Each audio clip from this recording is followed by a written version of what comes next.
Hello and welcome back to Friday's vlog. Absolutely glorious morning this morning. I was frost early on, but now the temperature's risen up to almost 12 degrees and it's only 9:30, so that was great. Fantastic walk in this morning with the two dogs. I wouldn't change that for the world. Honestly, for 9 years, every morning and night I work, unless it's pouring rain, walk to work with the dogs, and on the way back I can cut through like a little woods area. It's about a mile cut through. It's just absolutely beautiful. You've got no traffic, nothing.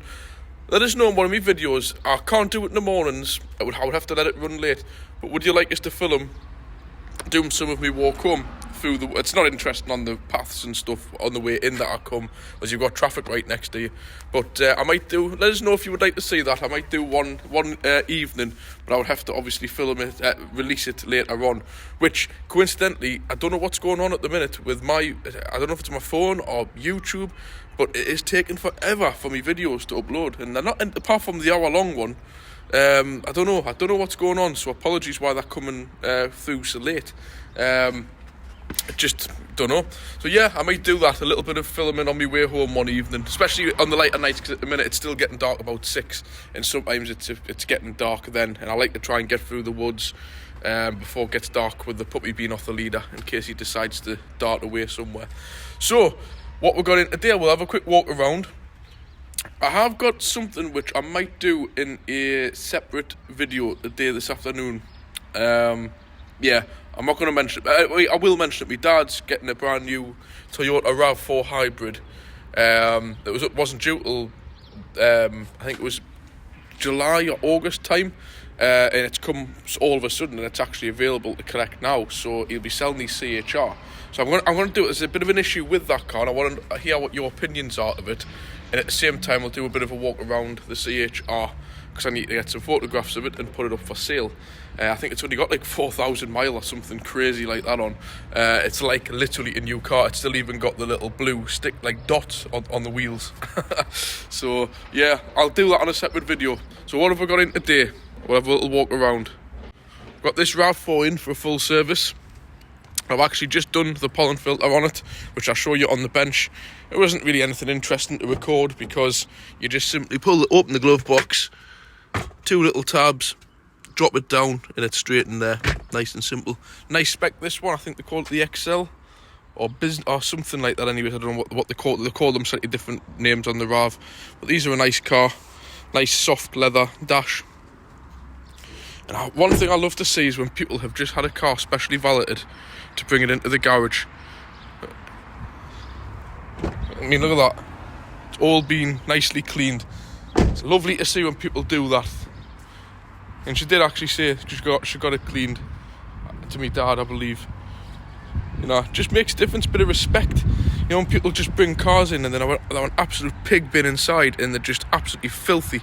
You know, I know mechanics will work around dirt, but when you've got cars with the wheel arches full of mud and, you know, months and months worth of grime all over it when you're trying to get past it and stuff, and you get, believe it or not, you actually get up the eyes off the cars. I know you get full of oil and stuff anyway, it's part of the job, but, you know, goes a long way. Bit of respect from customers. These are very good customers, in fact. But yeah, RAV4, very good cars. This is the all-wheel drive one. I'll show you a few little jobs under the bonnet once I get around to it. It's got the tow bar on. There's some kind of Japanese-style wind deflectors.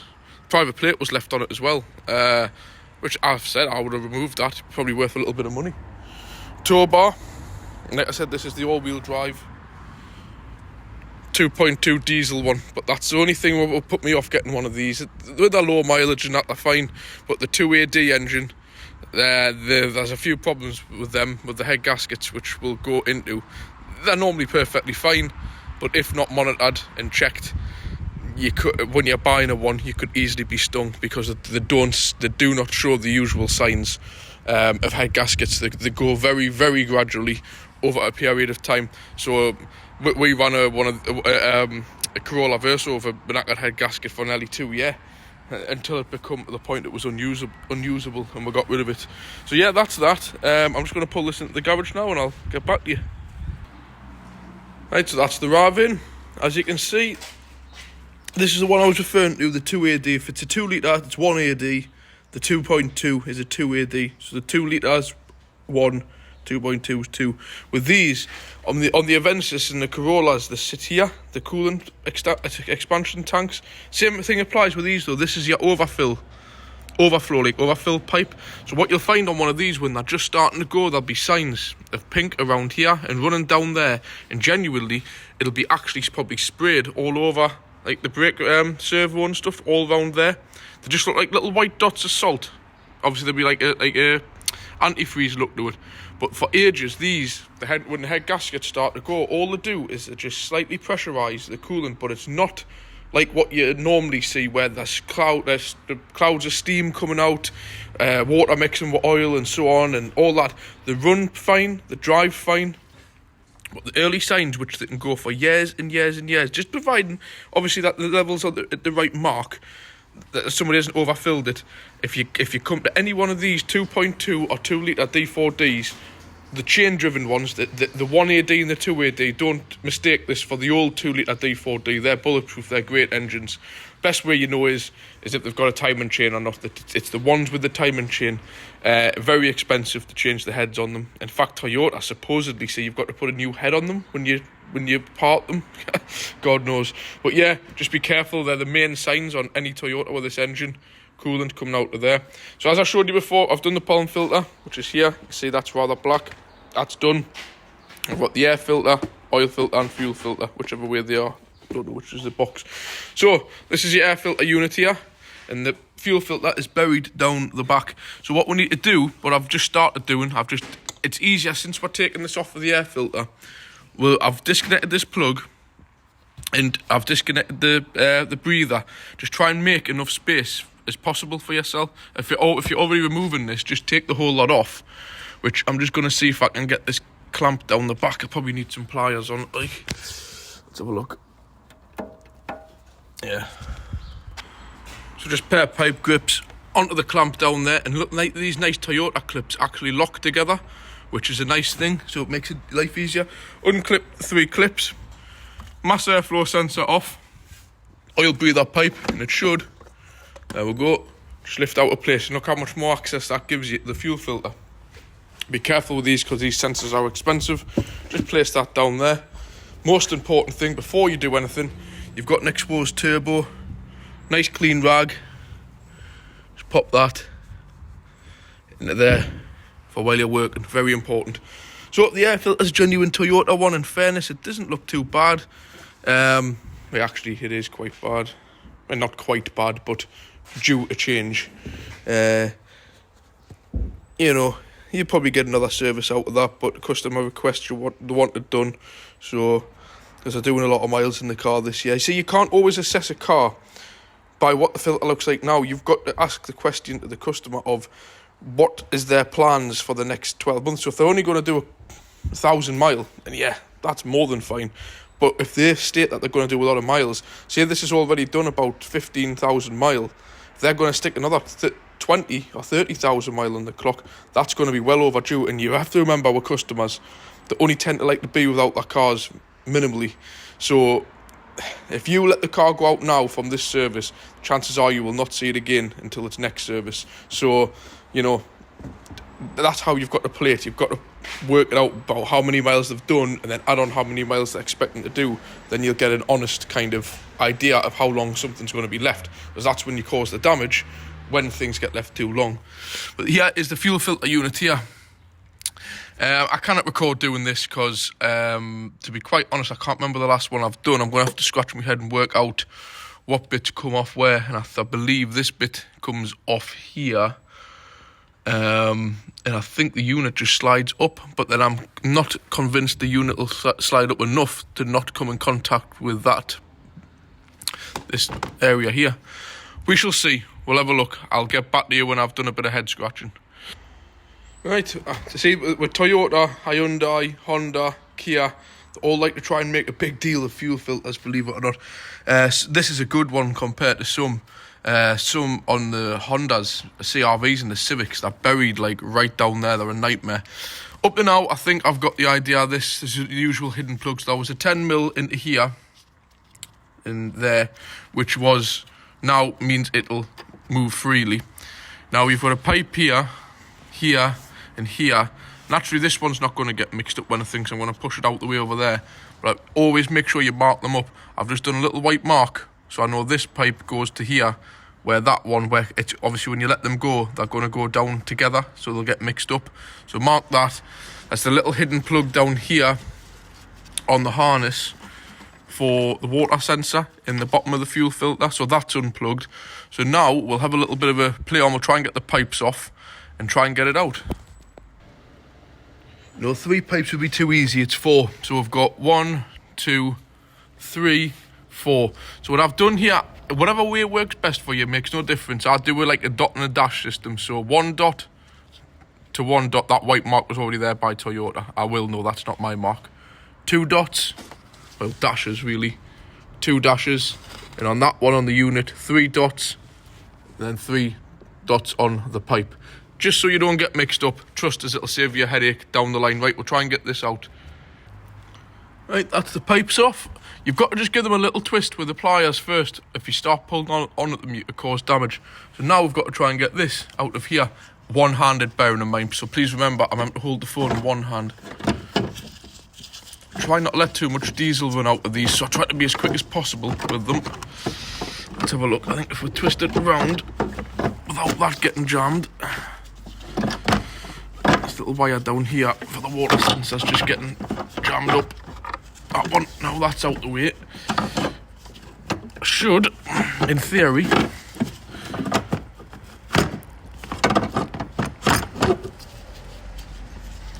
there we go. Bring it back a bit. Nearly out. There we go. 1 fuel filter unit. Let's have a look what brand it is. So there's the fuel filter, genuine Toyota one. Doesn't look that old in fairness, but I can't remember doing it, so I don't know when that would have been done.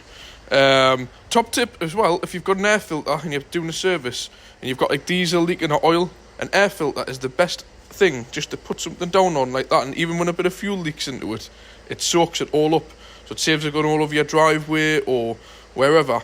Always keep a couple of old air filters, so if you've got like a leaking filter or something like this, because obviously I've got to mess on with this now, taking the bottom off, got to change the water temperature sensor out, new seal, separated from the housing. So we'll get this switched over. I'll show you what you get with a new one, which will be in here.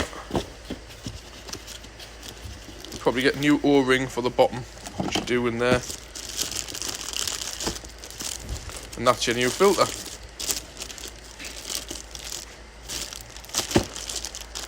Your man, rubber seal on the top, rubber O-ring there to go on the bottom. So we'll get these switched over. As you can imagine, I can't record it because my hands are up the eyes with diesel. It's getting all over my phone. So with these as well, make sure you pre-fill the filters. With a diesel, they have got these primers on the top, but they're shite. So just remember, before you start messing with any diesel car, make sure you have a little jerry can, which I've got in that cabinet, with diesel, and just pre-fill them with diesel first, then put them together. Then when you come to prime it, you've only got to do 2 or 3 primes to prime the air out the little pipes. The filter will already be filled. You'll be on ages pumping on with that, and then you get an airlock, or the diaphragm knacks up, and you're in a whole world of pain. So I'll come back to you very soon. Right, that's it dismantled.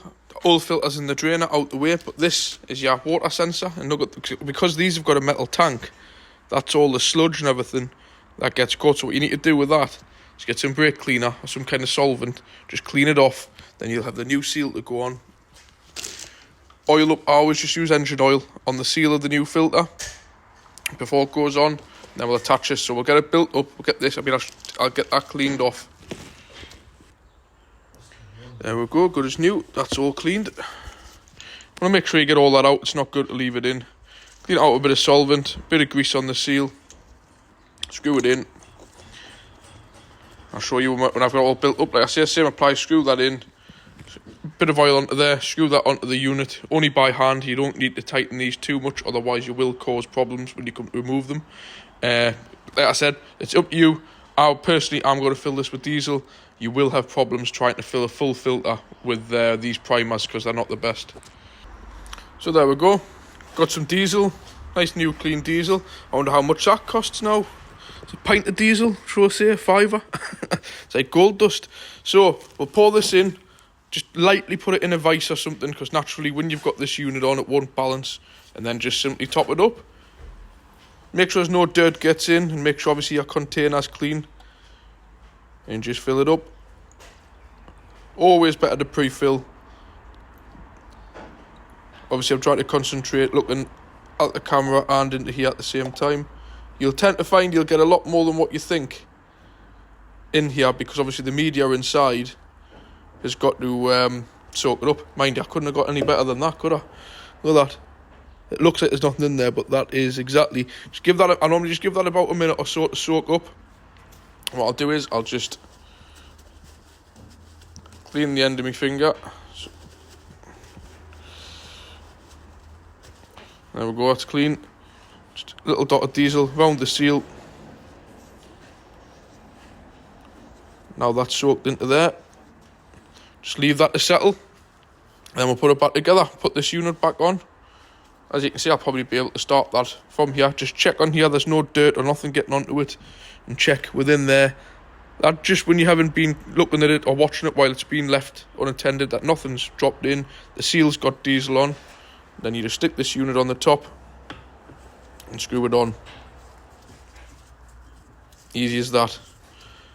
But if you don't pre-fill them, when you come to start them, if anybody knows about diesels, don't mess around with diesels. This is a not bad idea actually, but a lot of these new Fords and Citroens and stuff, they don't even have a bleeder, they don't have a pump in the tank. Some of the newer stuff, right, I'm saying newer stuff, some do, some don't. A lot of diesels now are like a petrol, they've got a low pressure fuel pump in the tank, so you can just put the filters on, and I do on some of them, you just put them in dry, and as soon as you switch the ignition on, it primes the pump, fills the filter, you've got to cycle it a few times. But with anything like this, with manual pump, you've just got to get your general knowledge of vehicles. And like them out there, them Astras are a nightmare. Always have been from day one, if you mess around with the filters and don't pre-fill them. So yeah, we'll get this all properly tightened up and that, and I'll get back to you when I'm putting it into the car. Yes, that's the new unit, all ready to go into place. You don't need to watch us struggle on to put it back in. There's nothing really to see there. So we'll get it back in, and I'll show you the process to bleed it up, get it running. We'll get all the air filter and pipes back on, and we'll give it its first start, and then it needs to go on the lift to get the oil and filter done. I just want to show you the old filter, actually. I don't think it had been on that long, but it just shows you with these, with the metal tanks, when they start to rust inside. When you have a look, I've just got to grab the light there. The gold brown, and it all kind of, the rust gets in, and you really, to be honest, you don't want to leave these filters too long. It's mainly because of the metal tanks degrade on them. So yeah, that's the old filter, new one ready to go on. Just quickly to show you, got an EcoBoost Fiesta in, cracking little cars, but like I've said, do not buy an EcoBoost, you will regret it. This has had the oil and filter done. Important key with these, in case you, obviously you know man filters, use the man filters, but very, very important with these, use the 520, specially made for Fords. You can see there the Ford numbers on it. Don't be tempted with these engines to put anything other than that in, you will regret it. This is just in for MOT. All it really needed was a spring, which has been done. That's not leaking anything, we've just greased that up, all the pipes done, but these tyres are really badly cracking in the lines, and I found you can actually see the cords through those cracks. It's a serious thing now, these tyres cracking. It seems to be nearly every car we get coming in are quite badly cracked on the tyres. So yeah, spring done, oil and filter done. As I've already told you, that's where these rust on the axles, we'll coat those up. All the pipes have been coated. And like I've said, these EcoBoosts are slightly different because obviously they're a turbo. So you've got an intercooler up here. And like I was saying about these radiator clamps rusting through, on the ones I tell you to buy, the 1.25, 1.4, 1.6, it's like central, it's here, which I've showed you on my video the other day. But still, with these Fords, we always coat these clamps now, because for some reason there must just be poor quality that the rot through. So yeah, that's an EcoBoost Fiesta in for an oil change and MOT.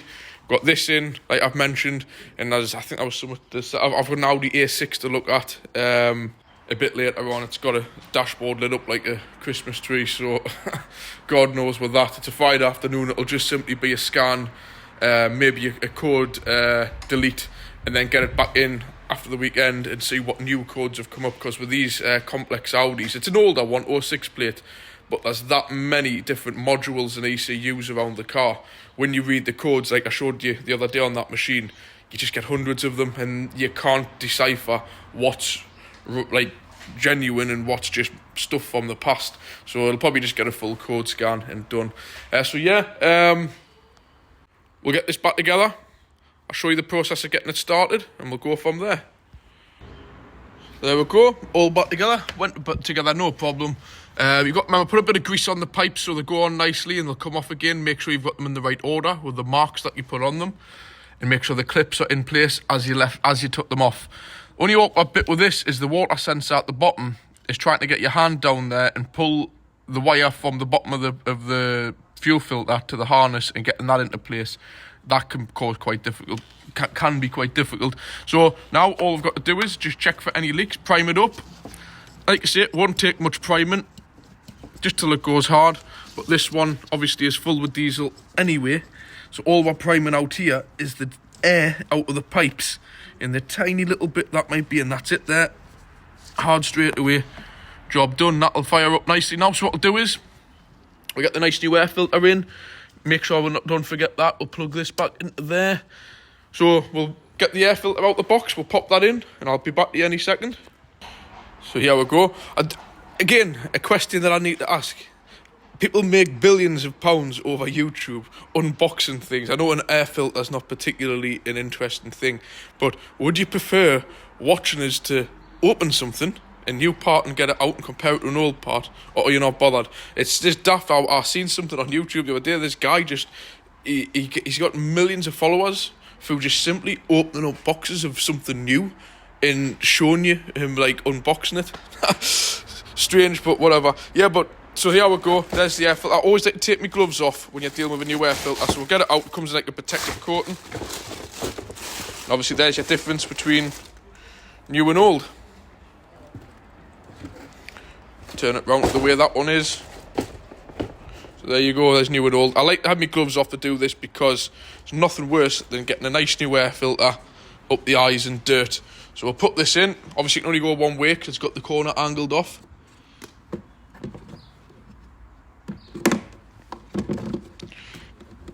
There we go. That's her. And we'll get the top box on. So there we go. I've took the rag out. Just be sure to check nothing has dropped in there. And then we'll get the air box. Put that into place. Remembering to connect up the MAF. Get this clamp into place. Obviously I can't really show you fiddling on with one hand. It's a two-handed job, this. So there we go. I had to just take the engine cover off to make sure the breather pipe went on properly. We checked down there. The clamp's now released at full pressure onto the turbo. Check that the hinges are on the air filter. And then it's just a case of popping them on. 1, 2, and 3. It's the third one on. Not forgetting the mass airflow sensor. Plug the little security thing in there. And pop that on. There we go, job done. So 1, 2, 3. Mass airflow sensor on, breather pipe on, connected to the turbo. 4 pipes, just go around, check everything. 1, 2, 3, 4 fuel pipes, we've bled it. And the sensor at the bottom. The engine cover can go on in a minute, but I just thought I'd show you what the 2 AD engine is. They're very much the same as what was fitted to my older stuff, like my 55 plate, 06 plate. EGR valves here at the front of the engine, nice and easy to get to. On mine, they were easy to blank them off. On these newer ones, I'm not quite sure the complications with that. You probably have to get them mapped out. But the usual Toyota stuff, just nice and simple. Vacuum operated turbos. Just great cars. Just a shame about that. I'm not sure if they got on top of the head gasket issues on these newer ones. They might have, but it's still, until I do some more research and find out, I'm still very, very wary of these 2AD engines. Sorry, the phone rang there. It cuts the video off. I forgot to put it onto airplane mode. So yeah, so that's it. Fuel lines primed up. Air filter in. We've done the palm filter. I'm not really going to film putting it on the lift and dropping oil out. There's nothing to see. And this is a very well looked after car. It's been wax oil underneath when they got it. It won't need any work done, so there'll be nothing to show there. So we'll just do the firing up process now. Got the key. just, again, check round everywhere. I think I was in the middle of saying that before the phone went off. So yeah, everything's in place, that you haven't got nothing left around the engine bay, and we'll fire it up, and fingers crossed, it should just start up. Sometimes you'll get them where they'll cut out, and then it's just a case of restarting or going back and priming them. So we'll switch it on, put on the clutch, find the start button. There we go. No problem. We'll go around and just give it a few primes while it's running. Don't be tempted to rev the hell out of these things. Let them just get themselves together. Prime it a couple of times till it goes hard. There we go. Check for any leaks. I find a good way, just run your finger under them. If you know that they're dry when you put them on, they should still be dry now. As you can see, nothing leaking. So there we go. Just leave that. I'm going to go outside now. I'll wrap things up there because I have got something I'm wanting to do this afternoon, which you may or may not find interesting. But again, I've got to do this for all my different viewers, see what they enjoy. But I'm not going to give it away what it is, because I may not upload this today. It might be something over the weekend. But like I've said, I'm just getting out this sun. I have got a new project reveal to reveal over the weekend. It's just, see if you like it. We'll see what you think when I get it. When I introduce it. And like I've said, I've got a bit on the caravan from last weekend. I'm going to do a bit on the caravan this weekend, work-wise. Don't know what I can really record of it. And I've got this coming up this afternoon to do a bit of filming on behalf of my dad, actually. And I'll go through a few issues that we've been having and see what you guys think. So I'll leave this one here today. Sorry you've only been able to see us do minor work, but like I've said, I could have done that fuel filter in 10-15 minutes. It's took us like more than an hour of having to keep stopping filming, starting filming, rubbing diesel off my hands, getting my phone. I do this for you guys, but like I say, I don't get paid. But what I try not to do too much is impact the business. At the end of the day, the garage is what pays my wage. So YouTube pays pennies, literally pennies, towards stuff, you know, unless like I hear these people on about this GoFundMe, buy me a coffee and all that stuff. I'm not going to beg people for money. I just respect the fact that people enjoy watching the channel. I would consider sponsorship, but my channel's nowhere near the limits of bothering with that. And I don't know if I can be asked at the beginning of every video giving a whole load of spiel and babble about buying something that probably most years either get sick of hearing about, or you aren't interested in, or you've already got, and I just don't want to do too much of that along the lines of the channel, like with sponsorship. Unless they offer really fantastic money, it's not worth it. So really the monetization, which is what I've got, so please respect this, the few adverts that are on there.